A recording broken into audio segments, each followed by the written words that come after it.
Good evening and thank you for joining us. Police are investigating a devastating fire that happened at the nursing station in Cat Lake First Nation. The Snowmobile Police Service received a call about the structural fire just before 9:30 last night. They arrived to find smoke and visible flames coming from the community's nursing station. About 2 hours after arriving, the fire was deemed too dangerous to continue suppression efforts. Thankfully, no injuries were reported, but the nursing station appears to be a total loss. In an effort to better communicate and understand remote First Nations needs when it comes to policing, the OPP will launch a pilot project in partnership with Crim Stoppers later this year. The project will allow members in certain remote First Nations to contact Crim Stoppers dispatchers who speak their language and are culturally aware of the issues in the North to report issues of crime or disorder within their communities. OPP Regional Commander Brian McKillop says the idea came after collaborating with their Indigenous Advisory Circle and finding out there was more of a struggle for residents of remote communities to communicate issues of crime to the OPP. We've come up with a more culturally sensitive, culturally appropriate, community-driven approach to really champion Crim Stoppers who are all in on this initiative, and we'll be rolling that out through 2024, something that could probably be picked up across the entire province later on, if not the nation, obviously making sure that linguistically and culturally it's sensitive to each unique nation. The Thunder Bay District Municipal League wrapped up its annual general meeting this week. The final day was highlighted by speeches from local members of provincial parliament who discussed their views on a number of issues most important to the district. It's an annual opportunity for communities in the Thunder Bay District to discuss significant issues and how to address them. The second and final day of the Thunder Bay District Municipal League's annual General Assembly wrapped up on Friday, featuring a number of presentations, highlighted by speeches from both local members of provincial parliament. Conservative MPP Kevin Holland and NDP member Lise Vaugeois were on hand to speak and take questions. There's a lot going on, but it plays out on our highways and makes things dangerous here. Vaugeois took the podium first, again arguing the provincial government needs to do more to improve highway safety in the North. It's something she's brought forward consistently to Queen's Park. I had the chance to meet with someone at the OPP in Nipigon recently and had got some more suggestions. What they're seeing is fatigue as a big part of the issue. He'd like to see more rumble strips, maybe chains for the drivers coming along the South Shore. We also know on Highway 11, there are no shoulders, there are not enough passing lanes. There is one passing lane going in. Holland used his speech to stress that since his time in office, visits from provincial ministers have become a norm. Holland says this is crucial to building relationships between municipalities and the province. Central to our progress has been the fostering of constructive relations between our communities and governmental institutions. I'm astounded by the number of organizations that I've met with over the last couple of years that have told me that they have never had the opportunity to speak to a minister, let alone had a minister tour their facilities. Since June of 2022, we have had over 50 ministers' visits to Thunder Bay District. And we do apologize. We're clearly having some serious issues with our server at this moment. We hope to have them solved later, but we are live and we will continue. Thunder Bay City Council is being asked to approve nearly $1.1 million tomorrow to begin cover work on the west cell of the solid waste and recycling facility. It's recommended that work be awarded to Nadine Contracted. They submitted the lowest bid out of 11 responses. It came in lower than the pre-tender estimate for the contract, which was $1.19 million. The overall plan is to construct a cover on the filled portion of the west cell at the site with the goal of enhancing environmental protections. We head west in our region now, where a lack of snow this season has had a negative impact on winter tourism. The city of Dryden is normally a popular stop for snowmobile tourists, but they've seen a noticeable drop in visits. Despite recent snowfall, the snowmobile trails in and around Dryden are still mostly closed.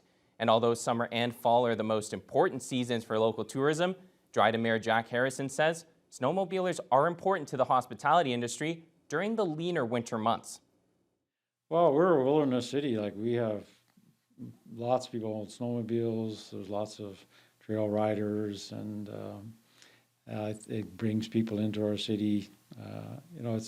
It's important. It's an important part of industry. I'm sure our hotel in particular, and some of our tourist camps are open in the wintertime as well for the travelers. So, yeah, it's a big part of it. It's unfortunate it's not happening.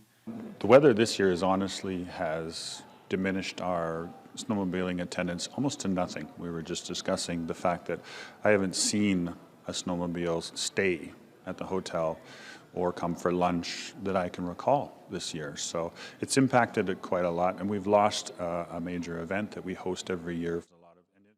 Reedman says snowmobile traffic is important to the hotels, restaurants, and even gas stations in Dryden. He says the Best Western can normally expect 75 to 100 snowmobile visitors this season. That's in addition to the annual Sled for Eternity fundraiser in Dryden, which unfortunately was also canceled. Thunder Bay Jeopardy fans have a lot to get excited about as Ray Lalonde returns for the Tournament of Champions tomorrow night. Born and raised in Thunder Bay, Lalonde captured the attention of viewers across Canada last year as he won 13 straight games and qualified for the big tournament. During his initial run on the show, Lalonde racked up over $386,000 of winnings. If he goes on to win the Tournament of Champions, he can add a grand prize of $250,000 to his total. There are 26 other champs competing to see who is the best of the best. On Lalonde's quarterfinal matchup, he'll be competing against Celebrity Jeopardy champion Ike Barinholtz. Lalonde is one of 2 Canadians competing in the tournament, making him feel like a celebrity too. He expressed the feelings of having the whole country's support. Sort of, like the Raptors and that, you get the idea, like, people from Chicago, root for you. When you're from Canada, it's everybody. I had stuff from the East Coast, I had stuff from BC. It's like having a whole country backing you up, and it's really nice. Lalonde's first appearance in the tournament will be tomorrow night, but he'll have to win to move on to the next round. Local kids kept out an eagle eye this weekend when learning about some native bird species with the Lakehead Region Conservation Authority. They were invited to Wishart Conservation Area to learn the names and sounds of birds before seeing them in person. Jessica Clement reports. The downy woodpecker, black-capped chickadee, red-breasted nuthatch, and blue jay were the 4 local bird species kids had the chance to learn about Saturday morning with the Lakehead Region Conservation Authority.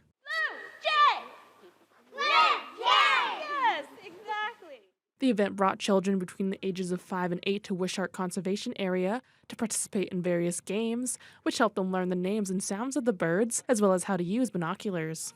LRCA Education Coordinator Rachel Zacharias-Bezanson says they've held similar events for older children, but wanted to get younger kids involved in the learning process. I, for the first time, ran Thunder Bay's first annual Christmas bird count at the end of January, and I aimed it at kids age 8 and over, and I had a few people say, hey, what about younger kids? So I designed an event that is shorter with more games, and we are going to be working with younger kids. The lesson finished with a short walk to bird feeders to meet the birds in person. Zacharias-Bezanson says children's seemingly natural fascination with birds make them a wonderful ambassador to the wildlife that live around Thunder Bay. They are accessible, they're colorful, they can come and visit our houses. So I think that kids learning early what the names of some of the birds are really brings a sense of the environment and their wild neighbors into their lives. More information about future educational wildlife events can be found on the LRCA's website. Jessica Clement, TBT News. Those looking forward to spending their summer on the lake made their way to the CLE Coliseum this weekend for the 35th Annual Boat Show. The 4-day event gave attendees an opportunity to browse and board the dozens of boats and Sea-Doos brought in by Norm's Boating Center, Halfway Motors Power Sports, and Woody's RV and Marine. Visitors were also able to compare different models and prices to decide which boat was the best for them. Kim Damaski, General Manager at Norm's Boating Center, says they like hosting these events to keep the public up to date on what's available. To keep everybody aware, we only have, X amount of shops in town, but it's nice to have them all in one spot. Like I said, friendly competition always, so it's good to, everybody have their stuff out and kind of show it and, do what they can to sell it. Damaski adds that if people miss the boating shows, the boats will still be on display at their respective stores.